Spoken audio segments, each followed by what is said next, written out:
Hi everyone, and welcome to ZeroFox's webinar, The New Rules of Engagement, 4 Strategies for CISOs to Secure the Remote Workforce. I'm Sam Small, the Chief Security Officer here at ZeroFox, and I'm excited to have you join us today. Remote collaboration has quickly become the predominant means of new office culture, and many of us are adapting to the rapid adoption of new tools, new policies, and new realities in business to support collaboration and continued operations.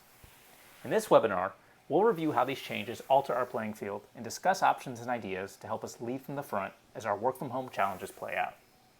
If you have questions or comments about any of today's material, please feel free to email me directly.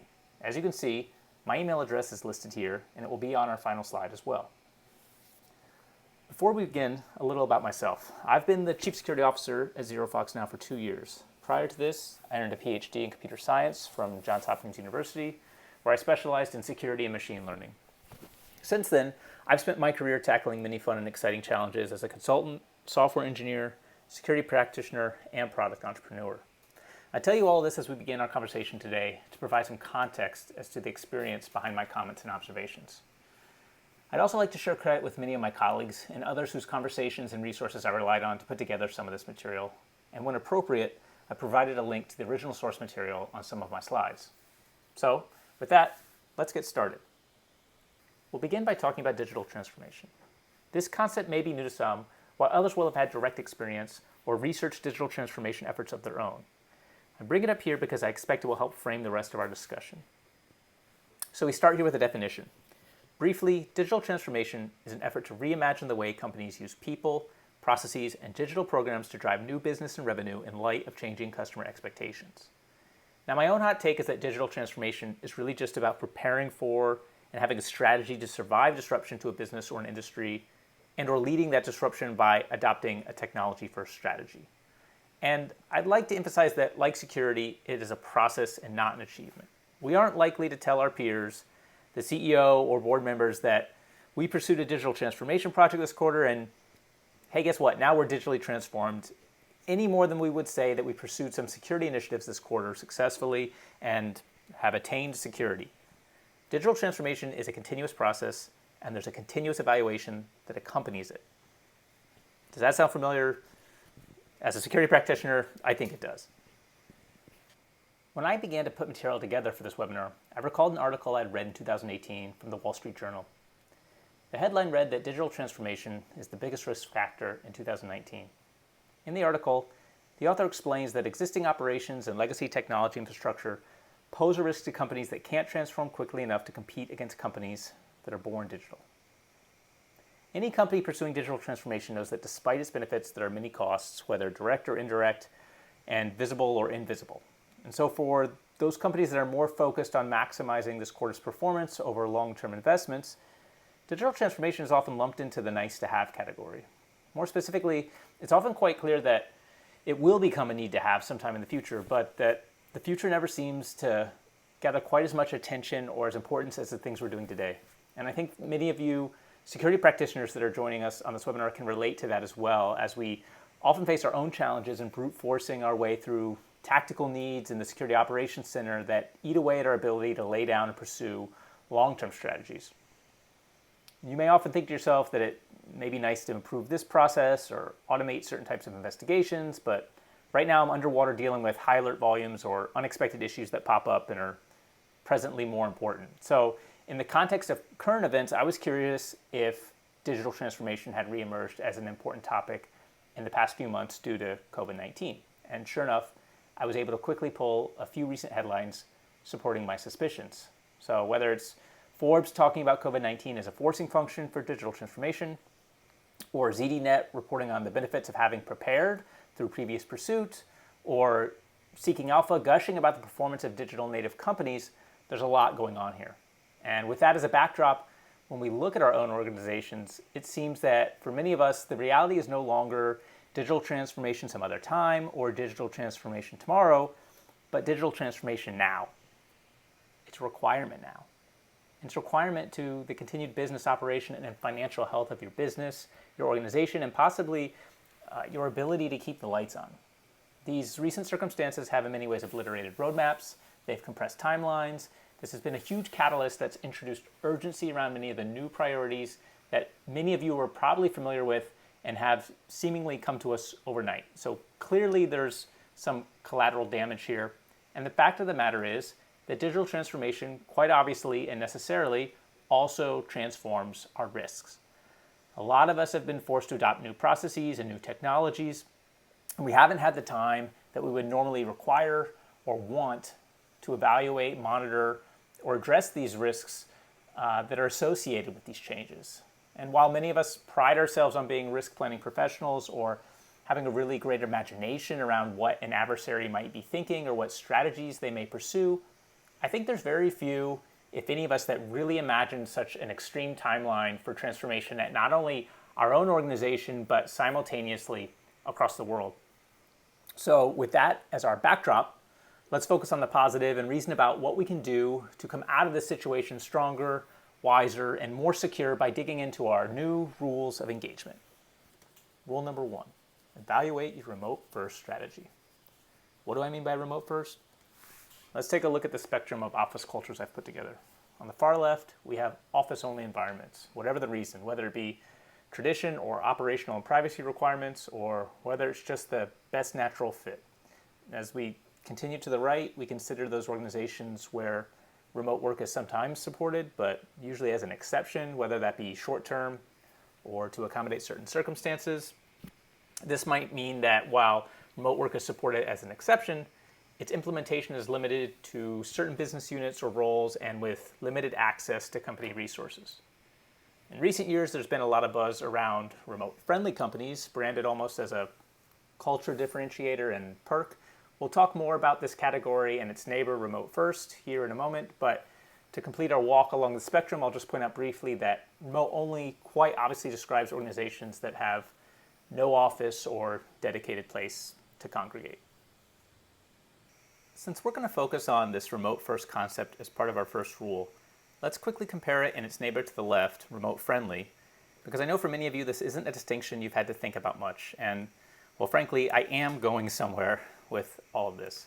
In this table, we can compare and contrast some of the attributes of these office cultures, and you may recognize your company in some of these attributes regardless of your classification, and you may not agree with some of the designations here, and that's okay. This is not meant to be a prescriptive list or a compliance check. In fact, you may very well be an office only or remote exception company before COVID-19 and expect to be again later this year. That's not the point. What I want you to focus on is the fact that in a remote first culture, processes and technology are designed first and foremost to support the experience and the reality of remote employees natively as a matter of expectation. It's a feature of the design and it's not an afterthought. So as you read from this list, I want you to consider that many of these attributes are not simply about technology and which software or services you and your organizations choose. That's not the case. It's fairly easy to see that many of these characteristics touch upon each part of the familiar triumvirate that is people, process, and technology. And if it's not obvious enough already, this is why our first rule asks that we evaluate our remote first strategy rather than to implement one. Remote first takes the remote worker exception to its logical extreme. And that's a situation many of us can recognize ourselves in today. If we adopt that mindset and frame our challenges that way, we can try to tackle many of our new or transformed problems in a sane, principled manner. So my advice, or at least my perspective, is that no matter where you are on the spectrum to the left of remote first, you need to understand how you would get to remote first, and you need to understand how much it would cost you to get there. And I mean that not only in terms of time, but I mean that in terms of resources and efforts and all the different or hidden variables there. I saw a quote in a Deloitte report recently that I thought resonated nicely with this concept, so I'll share that here. They say that organizations need to expand or reallocate their budgets to fund necessary digital transformation initiatives and regulatory compliance actions that focus on business resiliency and employee enablement. So there you have it. It's not just me. And with that, let's briefly recap on some Rule 1 takeaways before we move on. What's new here? Yesterday's risk analysis and imagination for many of us failed to account for today's new challenges. Obviously, we're all living that, and that's not groundbreaking news. But without a fresh look, some of the hasty or short-term response plans we put together to allow operations to continue will begin to crack as uncertainty of near timelines persist. Maybe some of your exception or failure planning was designed for shorter timelines, say a week or a month. But what happens if this is the way that things have to be for the next 6 or 8 or 10 months? Do we recognize where we will no longer be able to play roulette with some of the security risks and challenges we've opened ourselves to in the short term in order to support operations? And so I've shared some ideas here about how you might handle these challenges. And if you have some of your own, I'd love to hear them. This slide is by no means meant to be exhaustive, but one thing I suggest is to develop a matrix of incident severity by incident duration. And for these kind of exercises, I like to think in t-shirt sizes. So maybe small, medium, and large as far as size of impact against durations similarly categorized by short, mid, and long-term durations. And then you can begin to identify which of your plans do or don't stack up against the possible outcomes and help draw your attention to where you might expend additional effort.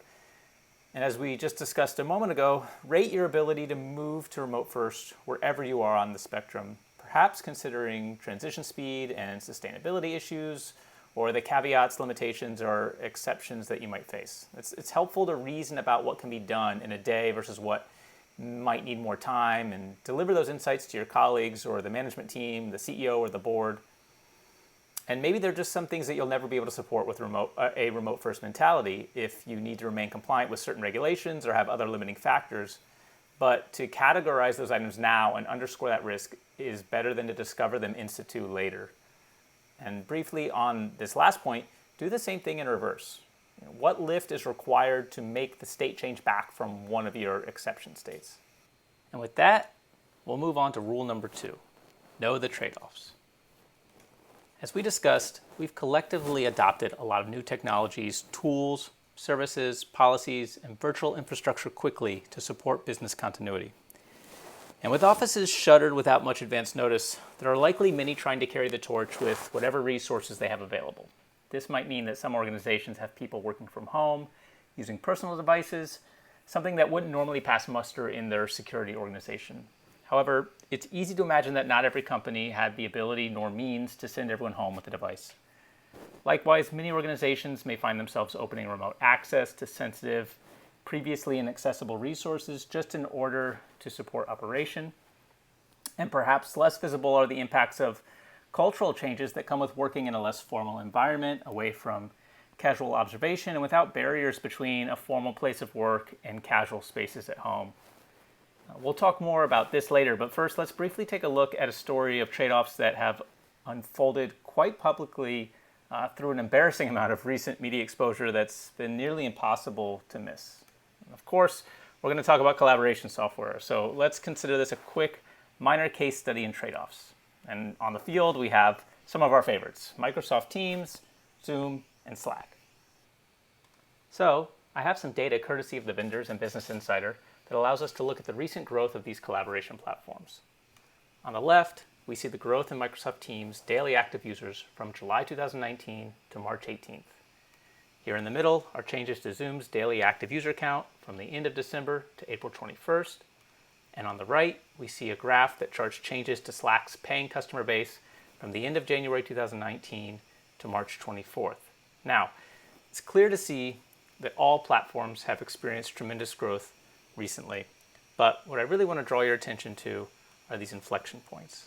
With Teams jumping from just over 30 million daily users to 44 million daily active users, and with Zoom experiencing more than an order of magnitude of growth since the new year, and Slack also benefiting from the recent boom in remote collaboration requirements. Now, people are no longer sitting next to each other at the office and can no longer grab a colleague while passing in the hallway, so the capabilities these kinds of tools offer are more important than ever before. And kudos to the organizations represented here for moving quickly to enable remote collaboration and remain productive outside normal office conditions. However, as we discussed earlier with digital transformation, we know the adoption of these tools was not without risk. And in fact, that risk is more than hypothetical or academic. It is known. As you can see, or as you may already know, each of these applications has recently suffered some sort of vulnerability or security gaffe just recently. And against the backdrop of our inflection points, you have to wonder what level of diligence the many organizations represented in those growth numbers were able to accomplish in the short amount of time they had to transition to work from home. How many of those purchases were subject to the normal processes that these organizations pursue in procurement, policy development, configuration, and deployment? Were security RFIs submitted, returned, and reviewed on that timeline? For many, the answer is probably not. And most of us would probably like to run our own processes to evaluate our telework options through our own research, especially against organizational standards and requirements, but the time to pursue those plans was not a luxury many of us could afford. And so eventually security-focused organizations, researchers, and practitioners caught up on this front and shared their findings with the community at large. Here we have two examples of that, with an evaluation of telework options on the left performed by the NSA and an analysis of video chat applications on the right performed by my friend and colleague Gary Belvin. So if circumstances dictate that you cannot perform suitable diligence before deployment, then at least try to do so in parallel and put your process through iteration to improve your security posture in a stepwise fashion around these additions. And to recap more broadly, understand what trade-offs might exceed your existing ability to protect your organization and its operation, and where possible, work with decision makers as a stakeholder to choose solutions that strike the best balance you can, and meanwhile continue to investigate controls and policies that are able to reduce risk as time passes and as new information becomes available. This brings us to rule number 3, reweigh your risks. By and large, it's not the case that any of these events we've experienced recently have introduced completely new threat vectors or risks we haven't encountered before.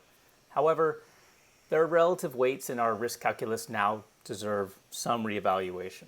For instance, if you have a security program that was more traditionally focused on dealing with issues central to your typical office culture, norms, access, applications, and behaviors, you're not fairly taking into consideration the impact that the recent shift in culture and technology use will have on your security posture. Let's take a look at some numbers from the Wall Street Journal that highlight the recent growth in consumer application usage. What we see here is a little different than what we looked at earlier with collaboration applications. Those figures, they focused on customer acquisition. Here instead, the numbers we're looking at indicate growth in the number of daily sessions, whether those sessions are from new users or existing users using these services more frequently. Why the change? Well, it's quite obvious. People are experiencing more screen time as other options, say socializing with friends, spending time at the office or at school, and commuting have been placed on hold. And clearly people need something to do in place of these normal interactions, and these types of applications provide viable options given the circumstance. Now, why is this relevant to our discussion, and in particular our third rule? You may recall that we briefly touched on the topic of mixed-use devices in an earlier slide. And with people, which include employees, using consumer apps more than before, there's a corresponding increase to the exposure and potential harm of digital risks. And while digital risk isn't exclusive to consumer applications or home use, naturally enterprises are susceptible to these risks too. The combination of circumstances we've discussed marks a more potent potential for danger. So as your employees engage with many of these platforms and their content, they might find themselves susceptible to some of the hallmarks of this category, whether it be impersonation of organizations and individuals, spoofed or lookalike domains and other services, or malicious links and files shared on community-based sites. And likewise, you may find that your circumstances and new reliance on cloud-based services increases your susceptibility to exposed assets, or missteps in following compliance and regulatory rules, or increased risk due to third-party data breaches and account takeover attempts. Independent of my own assessment here, let's look at some data from research published by Palo Alto Networks. During the months of February and March, they observed a 569% increase in malicious domain registrations and determined that roughly 36% of new COVID-19 domains were outright malicious or posed a high risk to visitors. So what's the takeaway here? Your attack surface is probably more complicated than before due to usage mixing, and that cybercriminals now have more options many cheaper and more effective to choose from when targeting or serendipitously stumbling upon your organization or operations through your employees. My recommendations: expand your concept of inventory to include these SaaS platforms, these third-party platforms, and the applications that your employees are using, whether it's on their home devices where they're also conducting work, or on their business devices where, for convenience, while they're working at home, they also happen to use some of these other tools and platforms. Likewise, revisit your concept of endpoint monitoring, controls, and visibility, and leverage threat intelligence where you can to and information sharing communities to quickly identify changes in technology and industry risks that are relevant to your organization. And here we are. We arrived at our final new rule of engagement. Rule number 4: create the rules and remix the rules. When I talk about creating the rules, let me start here by way of example. Now, not only do I work with a lot of people in my organization at ZeroFox, but I often work with many people in other organizations, whether they be peers at other institutions, members of InfoSec community groups, prospects, customers, or other business colleagues. I'm sure you do too. And it seems like every organization has their own favorite tools for communication and collaboration. Some like to use Microsoft Word documents and share them over email. Others prefer Google Docs or Dropbox. We know some organizations prefer Zoom or Teams or Skype or Google Meet. So the idea here is that if you don't create the rules of engagement, not only for your organization, but for collaboration with others, and declare what is and isn't acceptable and under what circumstances, and if you don't share that information with your employees and empower them with options or understanding, then you can't expect to be successful in promoting good decision making and goodwill as part of your security culture. Another way to say this is that if a declaration isn't made, then whatever people are currently doing becomes the de facto rules. The other thing I would recommend people consider here is that the rules you create can have nuance.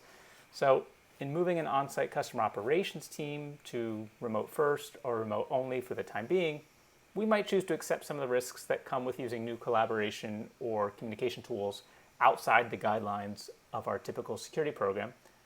But perhaps we don't want to allow the same exception for our executive team meetings, finance meetings, or board meetings. So it might be helpful to think about how you can divide and conquer by providing the same functionality and needs that your employees need, but to do so in a way where the risks are mitigated based on the sensitivity of the activity. Now, far be it for me to tell you what your rules should be. Every organization has different needs and different risks. So rather than try to account for all of those variables, I'll share a list of topic areas for your consideration.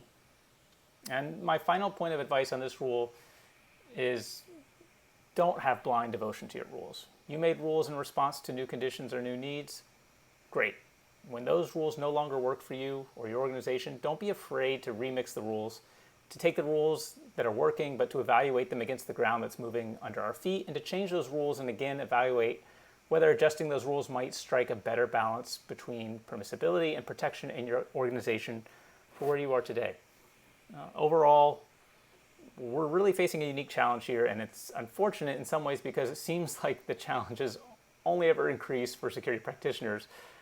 But this is also an opportunity for us to build stronger, more resilient organizations and reach a bit beyond what we thought we were capable of accomplishing this year. So to quickly recap our 4 rules, rule number 1 was to evaluate your remote first strategy. Rule number 2 was to know the trade-offs. And rule number 3, we recommended that you reweigh the risks. And finally, rule 4, create the rules and remix the rules. As we approach the end of our webinar, I'd like to thank you for your interest and attention. If you have any comments or questions, I'd love to hear from you. Please feel free to contact me at the email address below or connect with me on LinkedIn. I don't serve in a sales or marketing role at ZeroFox, so if you'd like to have a conversation about any of the topics we discussed, I'd be happy to do so at a peer level without any pressure or expectation of a transaction, and I look forward to connecting with you. Now, if you wish to stay with us for one more slide, I'd like to briefly introduce a new capability we recently launched at ZeroFox to address digital risks in the category of collaboration software. Our newly updated remote workforce protection package includes Zoom and Slack coverage, enabling organizations to ensure and enforce that meetings use secure passwords, and this package also includes a feature to identify and remove malicious and fraudulent Zoom links that may target your employees, help identify leaked credentials, and to prevent Zoom bombing. With our Slack features, we're able to help organizations quickly identify and automatically remove inappropriate or confidential information that has been shared on your channels.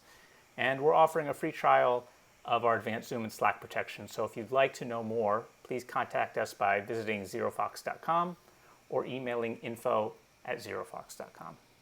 And with that, I'll thank you one last time. I look forward to having you join us for another webinar in the near future. Goodbye.